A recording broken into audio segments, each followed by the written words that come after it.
करते समय, तुलसी को जल चढ़ाते समय, अभिषेक पूजन करते समय, घर में आप पूजन कर रहे हैं उस समय पर तुलसी को जल चढ़ा रहे हो, उस समय पर पीपल की पूजन कर रहे हो, उस समय पर बेलपत्री का पूजन कर रहे हो, उस समय पर आंवले का पूजन कर रहे हो, उस समय पर या कोई पूजन भजन आप कर रहे हैं उस समय पर दरवाजे पर अगर 3 सामने खड़े हो जाते हैं तो ये समझ लेना कि आपकी पूजा को भगवान ने स्वीकार कर लिया। कौन 3 है उसका स्मरण करिएगा। पहला, पूजन करते समय, भगवान की आराधना करते समय अंदर मंदिर में अपने घर में बैठकर आप भगवान निला रहे हैं, भगवान की पूजन कर रहे हैं, अर्चना कर रहे हैं, सेवा कर रहे हैं, माला जाप कर रहे हैं, पूजन अर्चना कर रहे हैं, तुलसी को जल चढ़ा रहे हैं, उस समय पर 3 का दर्शन अगर आपको हो जाता है, आपके दरवाजे पर अगर आ जाते हैं तो आपका समझ लेना पूजा स्वीकार हो गया। पहले नंबर पर पूजन करते समय दरवाजे पर गौ माता आकर खड़ी हो जाए, समझ लो तुम्हारा पूजन सफल हो गया।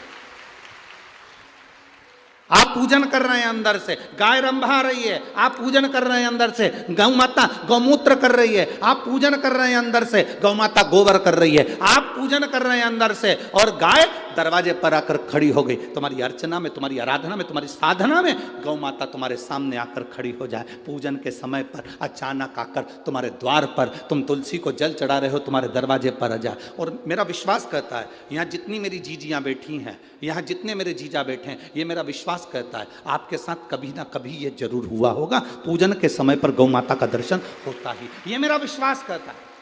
और ये कब होता है? जिस दिन आपका चित्त, मन, वृत्ति भगवान में रमी हो। चाहे तुम राम जपो, हनुमान जपो, शिव जपो, तुम्हारी मर्जी पड़े वो जपो। तुम देवी की भी पूजन कर रहे हो, किसी की देवता की पूजन कर रहे हो, कुल देवता की पूजन कर रहे हो, दिल से कर रहे हो, तो ये 3 का अगर दर्शन हो जाए तो कार्य सफल है। पहला, जम के बोलो, गौ माता।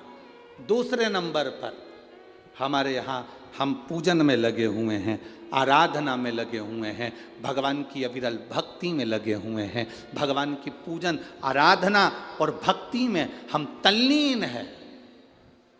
और दूसरे नंबर पर उस पूजन करते समय पर तुम्हारे घर की बहन बेटी तुम्हारे दरवाजे पर आ जाए तो समझ लो पूजन सफल हुआ है। क्या बहन बेटी के आने से पूजन सफल हो सकता है?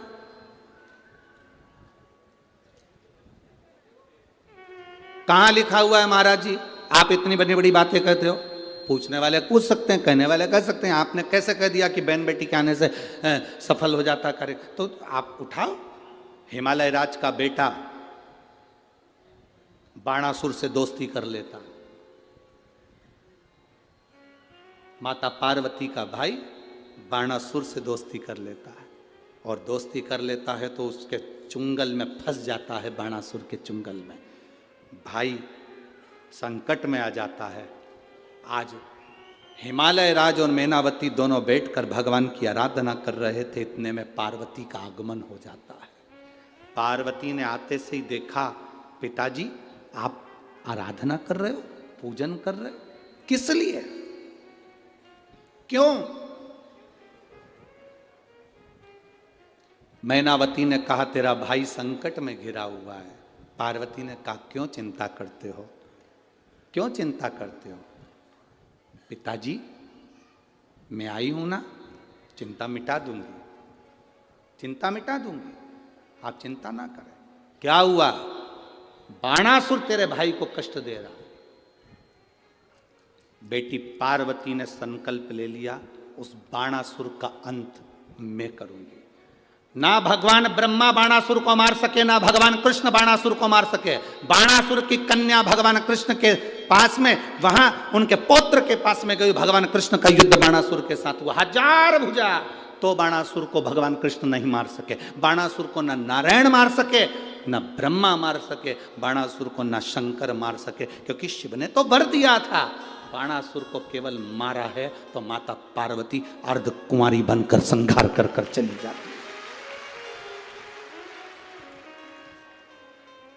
कोई तुमसे पूछे कि सियोर वाले महाराज ने कहा कि बहन बेटी के पूजन करते समय अगर बहन बेटी आ जाती है, पूजन करते समय हमारे घर की बहन बेटी, तुम्हारे कुल की बहन बेटी, तुम्हारे घर की बहन बेटी तुम्हारे दरवाजे पर आ गई, भले तुम उसको कुछ दो मत दो, पर बहन बेटी अगर तुम्हारे पूजन के समय पर तुम्हारे क्यों आप लोगों के ऐसा नियम है कि नहीं हमको नहीं मालूम। हमारे यहाँ तो ऐसा नियम है कि जब भी घर में कोई बड़ा आयोजन होता है, शादी होती है, फंक्शन होता है, कोई उद्यापन होता है, कोई चीज़ बड़ी करते हैं, तो सबसे पहले फ़ोन बहन बेटी को लगाते हैं कि हमारी बहन हमारे यहाँ आए, हमारी बेटियाँ, हमारी नंदे हमारे यहाँ आए, हमारी बुआ हमारे यहाँ आए।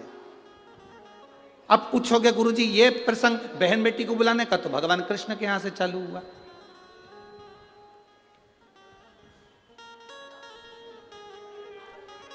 नंद बाबा की कितनी बहन थी? 2, नंदा सुनंदा। नंद बाबा की 2 बहन थी। एक बहन को मालूम पड़ा कि यशोदा जी को संतान होने वाली है, तो एक ने दूसरी से कहा भाभी को संतान होने वाली है, तू कब जाएगी? बहनों में बड़ा प्रेम रहता है, मायके जाने से पहले फोन पे बात कर लेती, तू कितनी तारीख को जाएगी? वो बोलती है कि मैं इतनी तारीख, तो मैं थोड़ा सा बाद में आ जाऊंगी, तू चली जाना फिर मैं आ जाऊंगी। ओ अब भाभी को कोई नहीं है संभालने वाला, तो जापा तो अपने को ही संभालना पड़ेगा, डिलीवरी तो अपने को ही देखना पड़ेगी। एक काम कर, 15 दिन पहले तू संभाल लेना, 15 दिन बाद मैं संभाल लूंगी। हाँ ठीक है। नंदा सुनंदा दोनों ने आपस में बात कर ली कि भाभी को संतान हो तो तू चल। तो आ गई नंदा, नंद बाबा की बहन नंदा आकर घर में रहने लगी, और भाभी को जब जापा हुआ तो सबसे पहले नंदा भगवान को हाथ जोड़कर कहती है, बाबा ऐसी कृपा करना, ए बाबा ऐसी कृपा करना, मेरे भैया की यहाँ 60 साल के बाद तो औलाद हो रही है, तो ऐसी कृपा करना कि उनके घर में लड़का हो जाए। और नंदा हाथ जोड़ती जोड़ती जोड़ती जोड़ती यशोदा जी के कक्ष में गई, और जो कक्ष में गई जाकर जो दर्शन करा तो लाला का दर्शन था। नंदा खुश हो गई, थाली उठाकर बजाने लगी कलदार से, और एक थाली को उठाकर उस नंदा ने बजाया, थाली को उठाकर। कांसे की थाली, पीतल की थाली, तांबे की थाली, जिसके घर में बजती थी उसके घर में शुभ संदेश आता था। आज के जमाने में स्टील बजता है।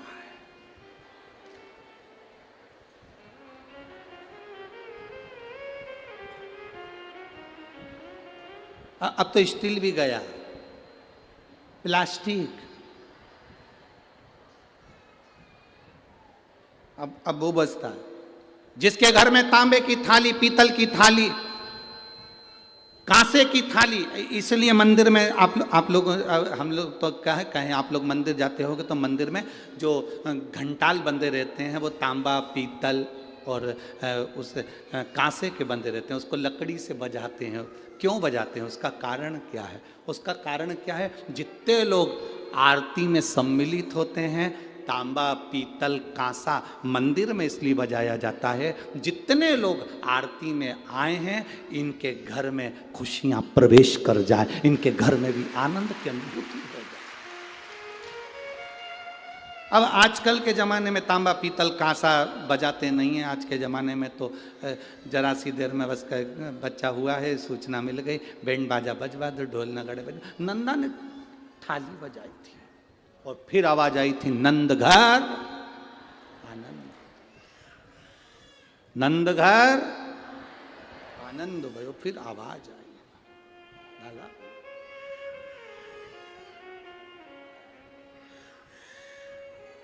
शिव तत्व कह रहा, पूजन करते समय, भजन करते समय, स्मरण करते समय, आराधना करते समय, भगवान को भजन करते समय, तुलसी को जल चढ़ाते समय अगर ये 3 का आना तुम्हारे दरवाजे पर हो जाए, समझ लो तुम्हारा पूजन सार्थक हो गया, तुम्हारा भजन सार्थक हो गया। भजन सार्थक।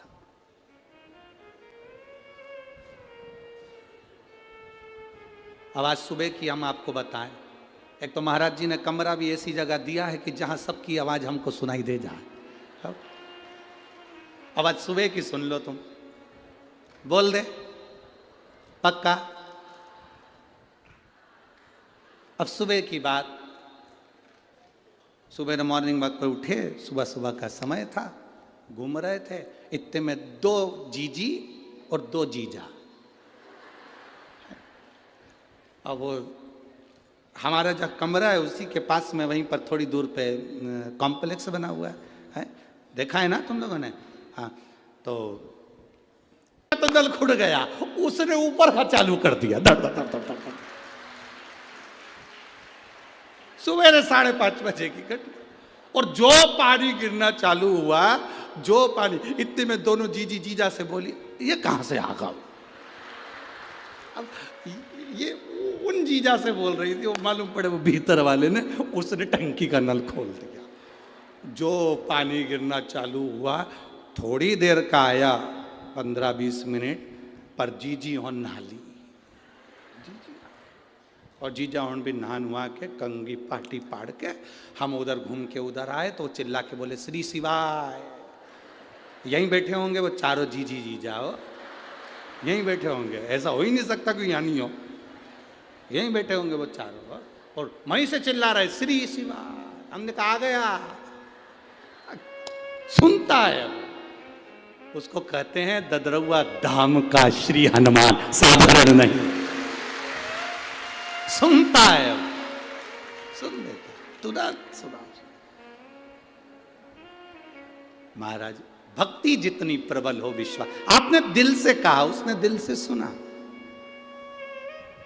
सफलता देता है बाबा, सफलता क्या ना, तेरी कृपा बिना ना हिले एक भी, लेते हैं श्वास तेरी कृपा से।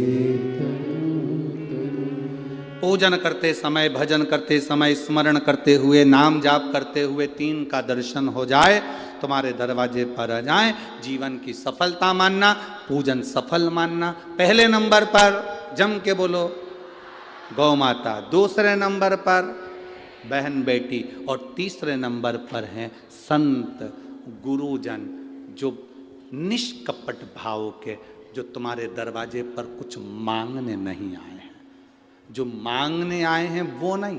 पूजन करते समय तुम्हारे दरवाजे पर कोई संत, कोई ब्राह्मण, कोई गुरुजन, कोई भक्त ऐसा आ जाए जो मांगने नहीं आया, फिर बस तुम्हारे सामने तिलक लगाकर भक्ति में डूबा हुआ, भजन में डूबा हुआ, वो तुम्हारे सामने आ जाए, समझ लो कि तुम्हारी पूजन सफल हो गई।